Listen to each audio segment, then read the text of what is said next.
Shri Krishna, Radhe Radhe. Welcome to my channel. तो जी कैसे हो आप सभी लोग। उम्मीद करती हूँ कि राधे कृष्ण जी की कृपा से आप सभी लोग अच्छे होंगे और स्वस्थ होंगे। तो जी आज की वीडियो में हम तुलसी विवाह के विषय में चर्चा करेंगे। सबसे पहले तो आप सभी को तुलसी विवाह की बहुत बहुत सी शुभकामनाएं। तो जी तुलसी विवाह क्या हमें हर साल करवाना ज़रूरी होता है या हमें तुलसी विवाह के दिन तुलसी विवाह ही करवाना चाहिए? जी नहीं, तुलसी विवाह आप अगर आपका सामर्थ्य है तो आप तुलसी विवाह करवा सकते हैं, नहीं तो आपको उस दिन तुलसी पूजन तो ज़रूर करना चाहिए। देखिए, तुलसी विवाह करवाने से आपको कन्यादान के जितना फल प्राप्त होता है, कन्यादान का जो फल है संसार में सबसे बड़ा दान कहा गया है। तो जी आपको तुलसी विवाह के दिन तुलसी विवाह करवाते हैं तो आपको कन्यादान के समान फल प्राप्त होता है। साथ ही तुलसी जी और शालिग्राम की कृपा से विवाह में आ रही बाधाएं भी दूर हो जाती है। हिंदू धर्म में तुलसी के पौधे का विशेष महत्व है। इसे धन की देवी माँ लक्ष्मी का प्रतीक माना जाता है। आमतौर पर तो घरों में सुबह शाम इस पौधे की पूजा की जाती है, परंतु तुलसी विवाह के दिन आराधना करने से वैवाहिक जीवन में खुशियों का वास होता है।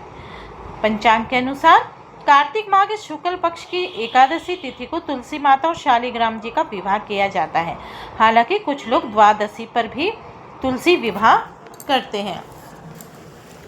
तो जी देवउठनी एकादशी जो कि 12 नवंबर को है, तो देवउठनी एकादशी के दिन भी तुलसी विवाह करवाया जाता है और द्वादशी के दिन भी कुछ लोग तुलसी विवाह करते हैं और कुछ लोग कार्तिक पूर्णिमा के दिन भी तुलसी विवाह करते हैं और कुछ लोग देवउठनी एकादशी से लेकर कार्तिक मास की पूर्णिमा तक किसी भी दिन तुलसी विवाह करते हैं।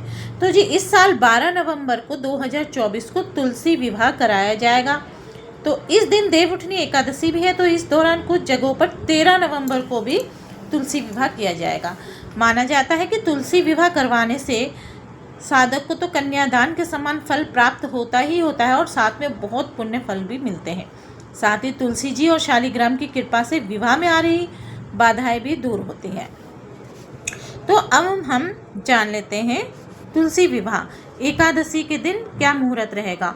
पंचांग के अनुसार कार्तिक माह में आने वाली शुक्ल पक्ष की एकादशी तिथि की शुरुआत 11 नवंबर को शाम 6:46 से होगी और इसका समापन 12 नवंबर को दोपहर बाद 4:04 पर होगा। तो ऐसे में तुलसी विवाह एकादशी का मुहूर्त रहेगा। एकादशी के अनुसार तुलसी विवाह का शुभ समय शाम 5:29 से लेकर शाम 7:53 तक रहेगा और तुलसी विवाह का द्वादशी तिथि में जो रहेगा कार्तिक शुक्ल पक्ष की द्वादशी तिथि की शुरुआत जो हो रही है 12 नवंबर को शाम 4:04 से हो रही है और इसका समापन 13 नवंबर को दोपहर 1:01 से होगा। और वहीं पे तुलसी विवाह का द्वादशी मुहूर्त रहेगा लाभ उन्नति मुहूर्त सुबह 6:47 से, अमृत सर्वोत्तम मुहूर्त 8:06 से 6:26 तक सुबह रहेगा और शुभ उत्तम सुबह 10:46 से दोपहर 12:05 तक का रहेगा। तो जी इस तरीके से आप तुलसी विवाह करवा सकते हैं। तो जी अब हम जानते हैं जैसे कि देवउठनी एकादशी के दिन जो लोग तुलसी विवाह करवा रहे हैं वो मुहूर्त मैंने बता दिया है। तुलसी विवाह बहुत धूमधाम से करवाते हैं। कई लोग जैसे अपने घर में अपनी बच्चियों का विवाह करवाते हैं उसी तरीके से बैंड बाजे के साथ तुलसी विवाह करवाया जाता है और अंत में विदाई भी की जाती है। तो जी साधारण तरीके से भी तुलसी विवाह करवाया जाता है घर में। अगर आप तुलसी विवाह करवा रहे हैं तो आप पंडित जी को बुला के तुलसी विवाह करेंगे, नहीं तो आप घर में साधारण तरीके से भी तुलसी विवाह का कर सकते हैं। तो सबसे पहले तो मैं आपको बता दूं कि आपको तुलसी पूजन कैसे करना है। तो देखिए, देवउठनी एकादशी के दिन आप सुबह ब्रह्म मुहूर्त में उठ कर स्नान आदि कर लेंगे। पंचभिकु भी शुरू हो रहे हैं देवउठनी एकादशी से, तो आप एक दिन पूर्व ही पंचभिकु का स्नान करेंगे, जैसे मैंने पहले वीडियो में डाल दिया। आप 11 तारीख से पंचभिकु का स्नान करेंगे तो आप ब्रह्म मुहूर्त में तो उठेंगे ही। तो एकादशी के दिन भी ब्रह्म मुहूर्त में उठने का विधान है, तो एकादशी के दिन आप ब्रह्म मुहूर्त में उठ के स्नान आदि कर लीजिए। आप एकादशी का पूजन आदि करने के बाद, एकादशी कथा पढ़ने के बाद आप तुलसी माता के वहाँ जाइए और तुलसी माता के वहाँ क्योंकि एकादशी है तो फिर भी आपको वहाँ पे पूजन आदि, क्योंकि उस दिन तुलसी विवाह है तो आपको पूजन आदि करना है। तो आपको क्या करना है, अब सबसे पहले तो तुलसी माता के वहाँ जाकर आपको वहाँ के आसपास की सफाई करनी है, तुलसी माता के गमले की सजावट करनी है। तुलसी माँ को आपको श्रृंगार का सामान जरूर चढ़ाना है, उनको चुनरी उड़ानी है, उनको आप, कई लोग साड़ी भी पहनाते, तो आप अगर आप अच्छे से उन्हें साड़ी पहना सकते तो आप उनको साड़ी भी पहना दीजिए।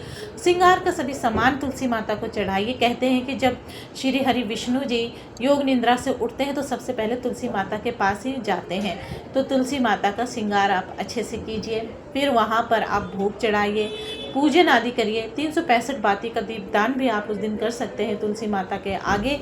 और उस दिन आपको तुलसी माता के परिक्रमा जरूर करनी है, 108 परिक्रमा आप करिए तुलसी माता की। और तुलसी माता के पास बैठकर आपको वहाँ पर ओम नमो भगवते वासुदेव का जाप भी करना चाहिए। 108 बार ओम नमो भगवते वासुदेव का आपको जाप करना चाहिए।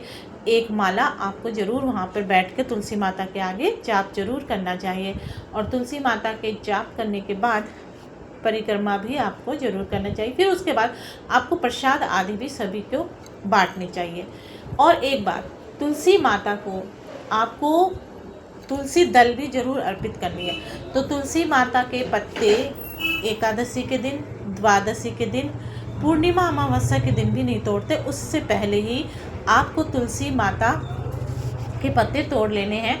और आपको उस दिन एक काम और करना है, तुलसी माता के 108 पत्ते तोड़कर ओम नमो भगवते वासुदेवाय का जाप करते हुए एक एक पत्तों को भगवान श्री हरि विष्णु जी के चरणों में अर्पित आपको जरूर करना है।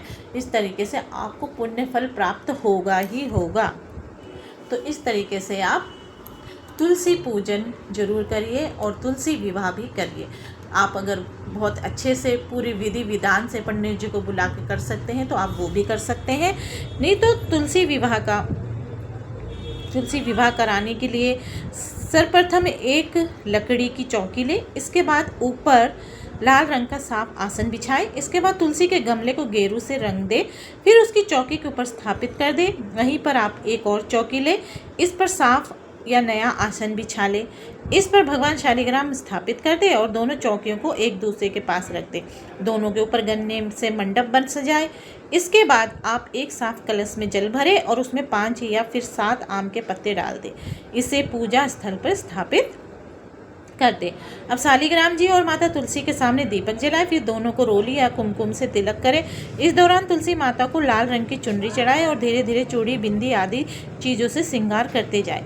इसके बाद सावधानी से चौके समेत शालिग्राम जी को हाथों में लेकर तुलसी माता के साथ परिक्रमा कराए, फिर दोनों की आरती करें। अंत में सुख सौभाग्य की कामना करते हुए फूल का छिड़काव करें और सभी में प्रसाद वितरण कर दीजिए। तो ये थी सरल विधि घर में तुलसी पूजन करने का। तो जी आज की वीडियो में बस इतना ही। उम्मीद करती हूँ कि आपको आज की वीडियो अच्छी लगी होगी। अगर आपको आज की वीडियो अच्छी लगी तो वीडियो को लाइक एंड शेयर करना ना भूलें। हरे कृष्णा, राधे राधे।